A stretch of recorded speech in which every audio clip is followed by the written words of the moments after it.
Assalamualaikum warahmatullahi wabarakatuh. Perkenalkan, nama saya Ahmad Fajar Nugroho.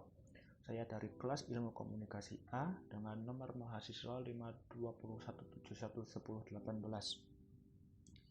Baik, di sini saya akan menjelaskan hubungan bahkan dari tradisi komunikasi. Langsung saja, yang pertama ada fenomena sinetron.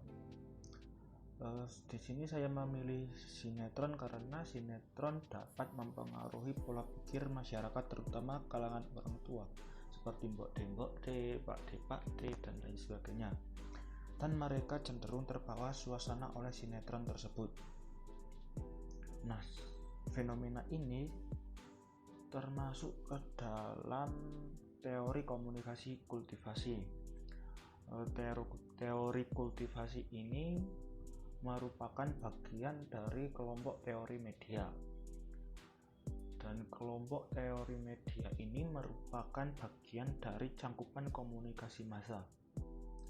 Sedangkan cangkupan komunikasi massa ini merupakan bagian dari tradisi retoris, dan tradisi retoris ini memiliki 3 cangkupan. Yang pertama cangkupan komunikasi massa, yang kedua cangkupan komunikasi publik, dan yang ketiga cangkupan komunikasi interpersonal. Selanjutnya ada fenomena janur kuning, merupakan tanda adanya hajatan pernikahan. Yang dimaksud di sini adalah janur kuning ini diartikan sebagai tanda, sedangkan penandanya adalah adanya hajatan pernikahan. Nah, pada fenomena ini masuk ke dalam teori interaksi simbolik. Teori interaksi simbolik ini merupakan atau masuk ke dalam kelompok teori diri dan pesan. Kelompok teori diri dan pesan ini merupakan bagian dari cangkupan komunikasi interpersonal. Sedangkan cangkupan komunikasi interpersonal ini merupakan bagian dari tradisi semiotika. Dan tradisi semiotika ini memiliki 3 cangkupan. Yang pertama cangkupan komunikasi interpersonal, yang kedua cangkupan komunikasi massa, dan yang ketiga cangkupan budaya. Baik, yang selanjutnya adalah fenomena hubungan antara individu dengan masyarakat. Fenomena ini masuk ke dalam teori interaksi simbolik karena pengalaman dari setiap individu dan masyarakat akan berbeda meskipun dalam konteks yang sama.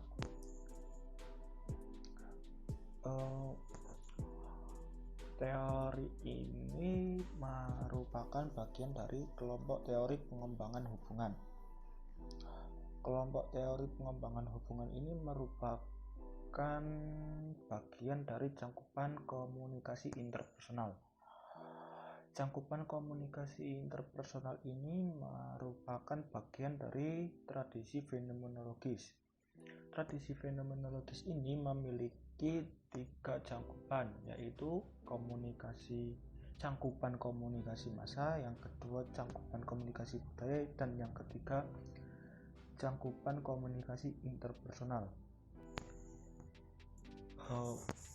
Fenomena yang selanjutnya yaitu fenomena berinteraksi menggunakan grup WA. Menurut saya, grup WA bisa menyatukan serta memberikan ruang atau perantara untuk berinteraksi dengan jumlah orang yang banyak, dan bisa dilakukan di mana saja dan kapan saja. Fenomena ini masuk ke dalam teori ekologi media. Teori ekologi media ini merupakan bagian dari kelompok teori media. Kelompok teori media ini merupakan bagian dari cangkupan komunikasi massa. Dan cangkupan komunikasi massa ini merupakan bagian dari tradisi sibernetika. Selanjutnya ada fenomena memotivasi diri agar mengurangi kesalahan. Fenomena ini masuk ke dalam teori disonansi kognitif karena berusaha menghindari dari hal-hal yang dianggap tidak menyenangkan atau tidak mengenakan. teori ini merupakan bagian dari kelompok teori diri dan pesan. Kelompok teori diri dan pesan merupakan bagian dari cakupan komunikasi interpersonal. Cakupan komunikasi interpersonal ini merupakan bagian dari tradisi sosiopsikologis. Sedangkan tradisi sosiopsikologis ini memiliki dua buah cakupan komunikasi, yaitu cakupan komunikasi organisasi dan cakupan komunikasi interpersonal. Baik, yang selanjutnya ada fenomena rasisme orang kulit hitam yang dipandang rendah di negara Amerika dan Eropa. Bahkan sampai saat ini tindak rasisme juga masih banyak terjadi terhadap orang berkulit hitam. Fenomena ini masuk ke dalam teori sudut pandang feminis. Teori sudut pandang feminis ini merupakan bagian dari kelompok teori budaya dan keanekaragaman. Kelompok teori budaya dan keanekaragaman ini merupakan bagian dari cakupan komunikasi budaya. Cakupan komunikasi budaya ini merupakan bagian dari tradisi sosiokultural. Sedangkan tradisi sosiokultural ini memiliki dua buah cakupan komunikasi, yaitu cakupan komunikasi interpersonal dan cakupan komunikasi budaya. Baik, yang terakhir ada fenomena perbedaan budaya. Dengan adanya perbedaan budaya, diharapkan bisa saling menghormati dan bisa menyesuaikan diri dengan budaya yang berbeda, agar nantinya tidak saling memandang rendah antar budaya satu dengan budaya yang lain.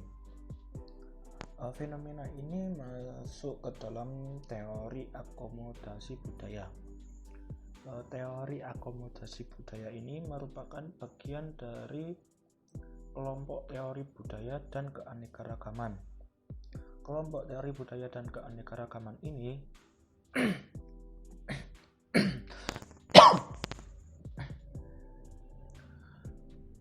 kelompok teori budaya dan keanekaragaman ini merupakan bagian dari cakupan komunikasi budaya. Sedangkan cakupan komunikasi budaya ini merupakan bagian dari tradisi kritis. Tradisi kritis ini memiliki 6 cakupan komunikasi, yaitu cakupan komunikasi publik, cakupan komunikasi kelompok kecil, cakupan komunikasi massa, cakupan komunikasi budaya, cakupan komunikasi interpersonal, dan yang terakhir cakupan komunikasi organisasi. Mungkin cukup sekian penjelasan dari saya. Apabila ada kesalahan mohon dimaafkan. Sekian, terima kasih. Wassalamualaikum warahmatullahi wabarakatuh.